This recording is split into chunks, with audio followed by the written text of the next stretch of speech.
Então, esta confiança ingênua no poder da ciência experimental, que já tinha sido vencida por Edmund Husserl e muitos outros na primeira metade do século XX, hoje volta a ser uma realidade. E existe a interferência de um outro elemento, que é dos grupos de pressão políticos, né, que estão interessados em dominar determinadas universidades, instituições, então que se apegam a certos argumentos e razões que para eles são muito científicas, tá certo? E que tentam criar uma espécie de inquisição, né, proibindo as ideias contrárias, etc. Isso acontece nitidamente com o pessoal do evolucionismo hoje, né? Quer dizer que você simplesmente relativizar o evolucionismo hoje já é considerado um pecado contra a ciência. Quer dizer, você tentar discutir evolucionismo é obscurantismo. Então, na verdade, se conseguiu inverter a noção de obscurantismo, né? Quer dizer, a proibição de uma certa discussão é que se torna iluminada, e a discussão é obscurantismo, tá certo? Então, mas isso são fenômenos sociais, vamos dizer, que o filósofo não deve absolutamente levar em conta, porque são modas, né? E correntes às quais as pessoas se apegam, vamos dizer, como muletas. Você não pode esquecer também que as crenças das pessoas são elementos em que se apoia a personalidade delas. Não é isso?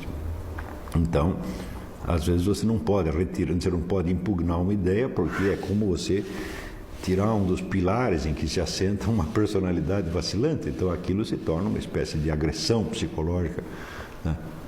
Fora do comum, tá certo? Então, num ambiente de pessoas assim constituídas, você não tem a menor condição para nenhuma discussão científica, porque cada contestação que você faça será vivenciada como se fosse uma ameaça pessoal, um perigo iminente, tá certo? E à medida, vamos dizer, que o establishment universitário aumenta de tamanho, absorve mais gente e se populariza, então o número desses tipos prolifera, né, de uma maneira absolutamente extraordinária.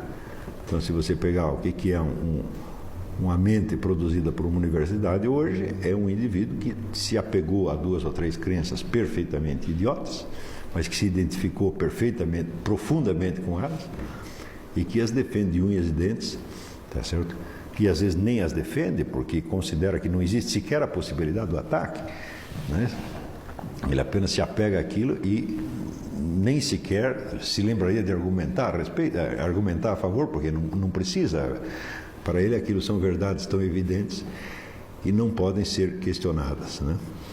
Então não existe a possibilidade que alguém as questione, e se alguém questionar, o sujeito ficará profundamente escandalizado e chocado, tá certo? E as pessoas acreditam que estas crenças delas são verdades científicas. Então, aí é um panorama de uma miséria intelectual quase inimaginável, tá certo? E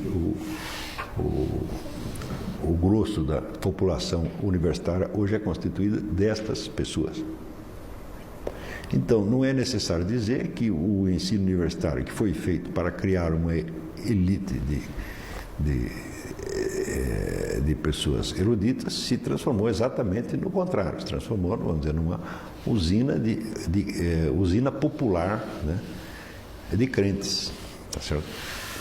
Então, nessas horas, não há outra coisa a fazer senão você virar as costas a esta instituição e se apegar, vamos dizer, aos ambientes, lugares e condições onde haja a possibilidade ainda de uma discussão e ainda onde haja pessoas que buscam, de fato, o conhecimento.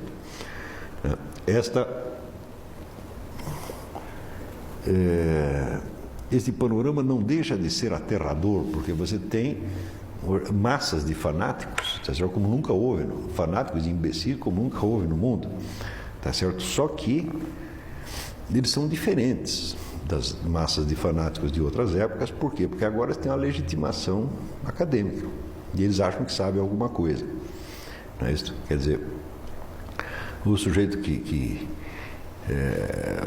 o queimador de feiticeiras, né, na Idade Média, ele pelo menos não tinha pretensão de ser científico, né? Ele sabia que ele estava apenas, né, seguindo o que o padre falou e tal, né?